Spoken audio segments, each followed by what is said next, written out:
getting ready for my YouTube video.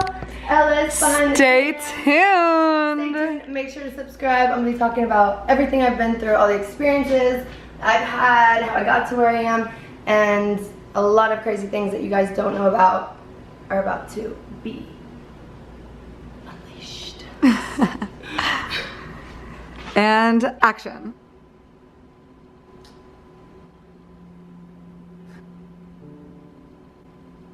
Give me the wisdom and the words to say what's right. Alysia Magen here. A lot of you guys know me as the big booty Air Force veteran. I served for 9 years, absolutely loved it. Ever since the military, I haven't really been open with what's been going on in my life. Even though you guys see me on social media all the time, I was actually keeping a lot of secrets from you guys, and I wasn't being honest with you guys or myself.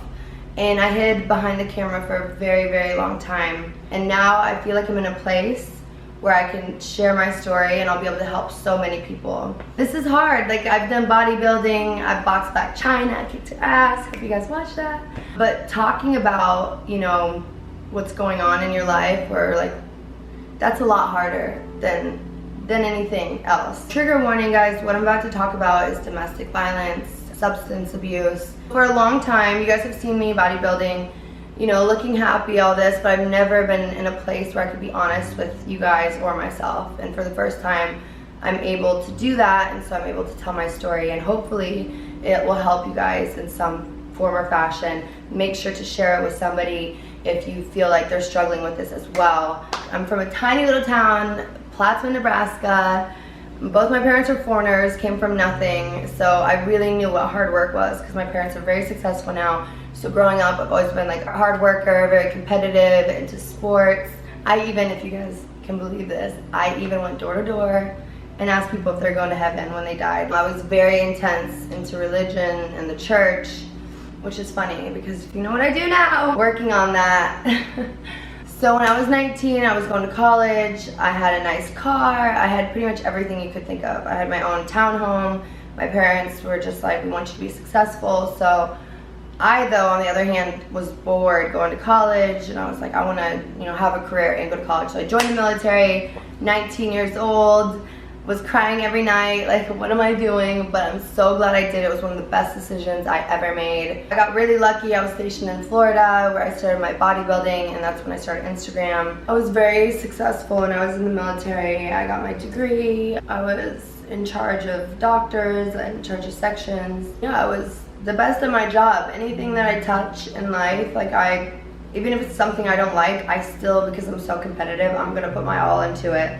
So that's how it was for the military. I put on rank higher than everyone else on my whole base. Social media had just started back then. I was one of the very few that was in the military that had such a big following at the time, even though now it's nothing. It was like 30,000. My goal was, I'm gonna hit 100,000 by the end of the year. And because I was bodybuilding, I was able to wear like bikinis and everything. I was a part of the Air Force team to go around in bodybuilding shows all over the world. It was an amazing experience. And then the Air Force decided to use me as an example. In the military, you're not supposed to use, like, I would sell waist trainers. You're not supposed to use that and have the military involved. And so I did end up getting an Article 15, which, if you don't know what that means, basically, even if you drive drunk on base, people don't get Article 15s. You have to do something so bad to get an Article 15. But this paperwork says if you do anything wrong, you're gonna get your rank taken away, whether it's show up late, miss a patient, whatever the case is, you will lose a rank automatically. So mind you, I'm about to get out of the military in 6 months, and my career's been very successful, and then bam, I'm hit with an Article 15.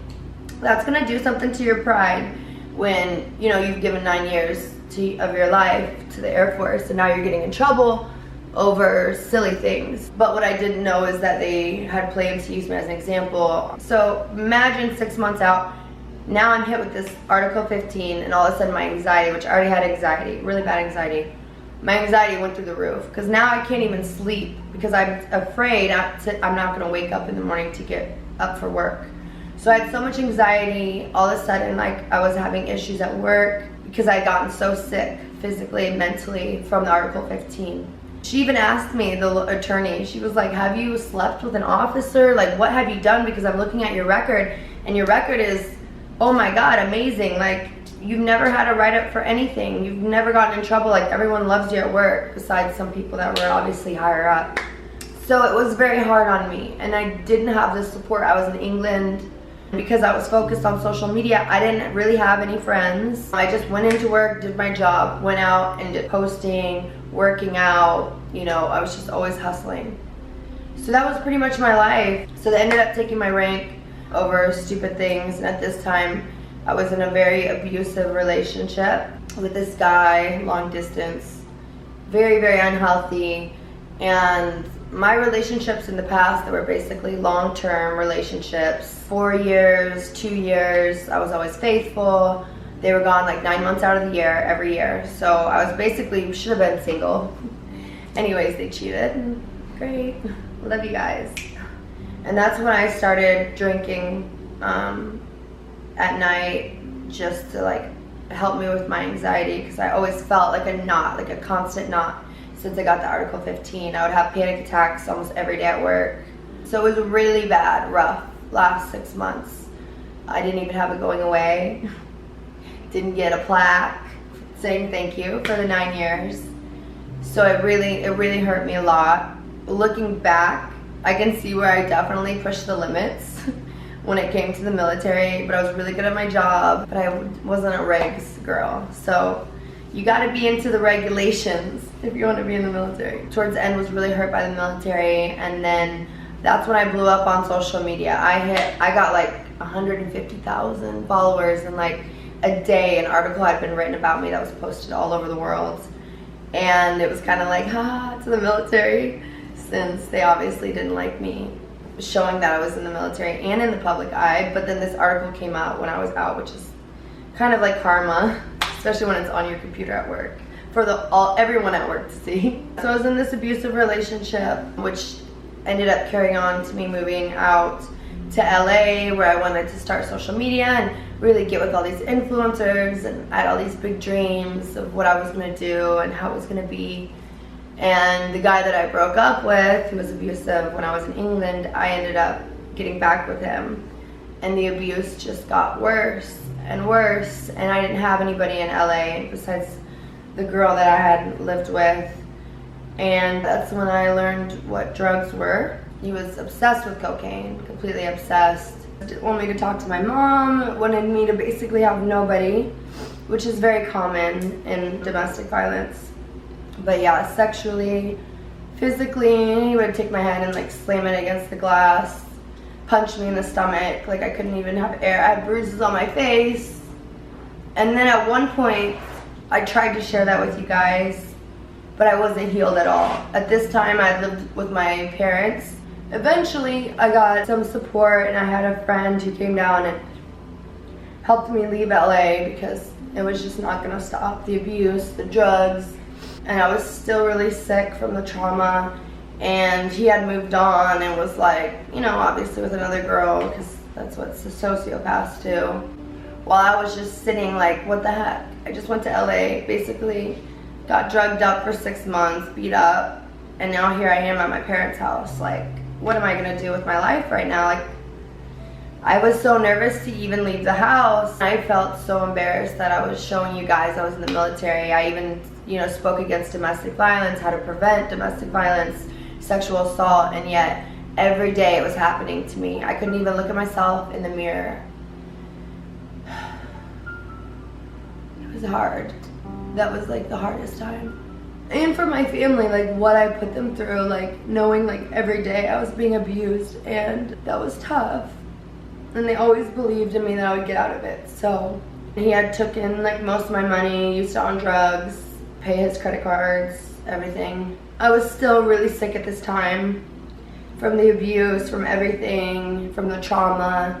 Like that strong girl that I had been in LA that when I first got there, or like before the Article 15, like she was gone. Like I didn't know who I was at that time. I didn't get help. I thought I can do it myself. Like if you're a military girl or anybody in the military, if you know somebody, they're very headstrong, very like, I got this, I don't need any help, which obviously I needed help. I just wake up and I have so much anxiety, And at this time, I didn't know that I was an alcoholic. I was just drinking to literally like help my anxiety. I would take shooters. I'd just be in my house, like taking shooters, you know, and trying to post videos, but I was so mentally, and sadly, if I look back at the videos, I'm like, oh my God, you could see it. You could see the pain I was in. You could see that I was just not there. I thought maybe if I move back to Florida, you know, all my problems are gonna go away. So I took one trip to Miami, and I was like, I love Miami, you know, maybe this is gonna help me. Maybe then I will stop drinking, I'll be happy again. So every day I wasn't happy. Every day I was miserable. And I even got to the point where I couldn't even post to you guys anymore because I felt like a fraud. I felt like a fake. I just was living a lie for so long. And I'm sorry to those people that, you know, that maybe I hurt, who saw me in such a like bad place. I just wasn't the person that I am at all. Like I had lost in faith in myself. I mean, I did bodybuilding shows in front of thousands of people, literally thousands of people, you know, spoke to thousands of people in the military, colonels, the highest ranking people, you know, how to, you know, help themselves, you know, from domestic violence. And there I was living it. So I felt like I was really sick. So moving forward, I go to Miami, and you don't get better. It doesn't get better where you move. You can try to run, you can try to hide, but if you're not healing and working on yourself, or if you're not healed, it's all about you. So it's not about where you go. I found that out very quickly. Then I started going to college, which I was like, why am I going to go to college to be a dental hygienist when I just did that? I only had like, I think 2 more classes or 3 until I actually was going to medical school. So I was very good with school. But at this time I was just drinking every day. I hated going to class. My abusive ex reached out to me, and I was so sick that I went back to him after, I mean, he had taken my money, beat me up, you know, moved on with his life. He came here to Miami. I went there and did really bad. Of course, don't go back to the abuser, just a little tip. They don't change. And, you know, going back and seeing him be like, I'm fine, what's wrong with you? Like, just stop drinking, like, do this, like, what's wrong with you? And I'm thinking like, oh my God, like, what do you mean? Like, you were the one that did this to me, and I'm like, still sick, like, and he just like thought I could just get over it. And it's like, I didn't even care about him or like love him at all. I just saw him as a monster, to be honest. It's wild to think how sick I was that I thought he could help me. You know, I told him I'd been drinking, I can't stop drinking. He's like, just quit, just come over here and quit. And of course, worst idea ever. Came back to Miami, just got with the wrong people, started doing drugs again. Looking back at the photos and pictures, I can see it, my face was swollen. Like, I looked like a completely different person. Like, I literally looked like I had my face done. I've never had my face done, you know, besides Botox and fillers. But literally, I looked like a completely different person when I was on drugs. Couldn't go to the gym, I couldn't work out, and I even got to the point where I overdosed, and I was about like 10 seconds longer by myself. I would have been dead. Ambulance, if an ambulance hadn't come, I would have been dead in my car, and that still didn't stop me. I never had the treatment and the like support, like I said, and this went on for quite some time. Kept drinking, and then got in a long relationship with another abusive guy who wanted me sick, because that's the only way I would ever be with this kind of person, is if I was drinking all the time. I would even tell him like, please, I need help, like I need support. And he'd be like, no, you're fine, you're fine, you're fine. While I was in Miami, I was just literally like taking pictures. I was so depressed, having this guy just controlling my life for like 2.5 years, literally not doing anything I loved, which I love being in front of the light. I love challenges. I love speaking to people, networking, meeting people, but I literally was so embarrassed. I just stayed in my house, and that's exactly where he wanted me. So eventually, I finally got the support and help I needed. Thank God that I'm here, and I'm so grateful.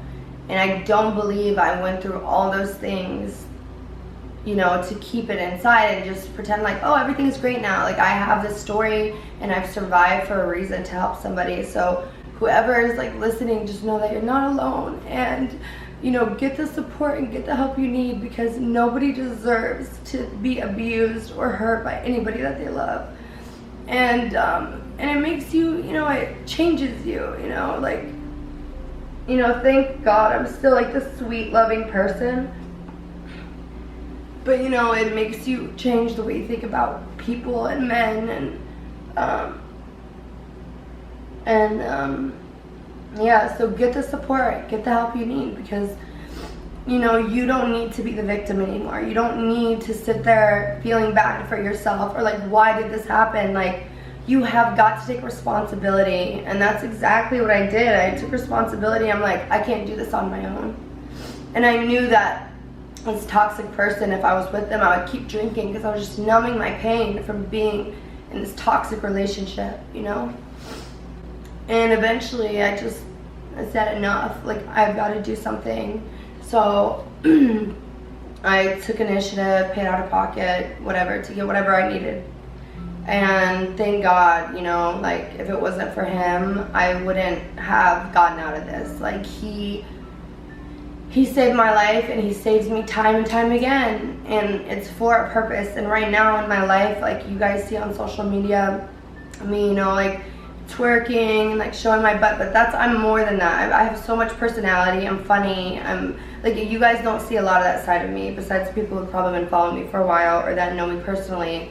But I want you guys to see the real me. I want to live in my truth, you know, like, and I want you guys to not be ashamed of, if you're going through something, reach out to somebody. I'm so grateful to have the support and friends I have. I have not drank for over 4 months, and, you know, life's been better. I got rid of the toxic guy. If you know it's not right, you know it's not right. Get out of it as soon as possible.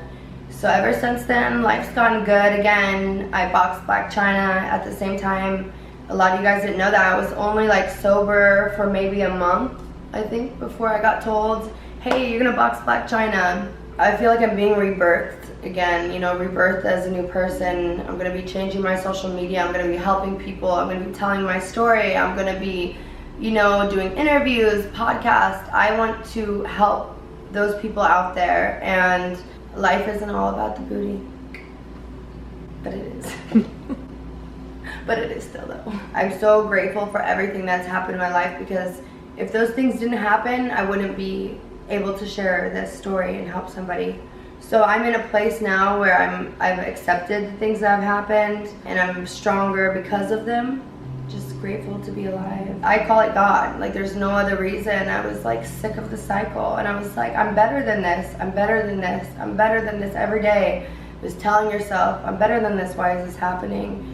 So I knew that I needed to get help, and I finally just did it for myself. I've always been like a giver, and ever since I was a kid, like, it's just my natural instinct to give. That's what makes me happy. You know, I've gone on a humanitarian mission to Ecuador while I was in the military.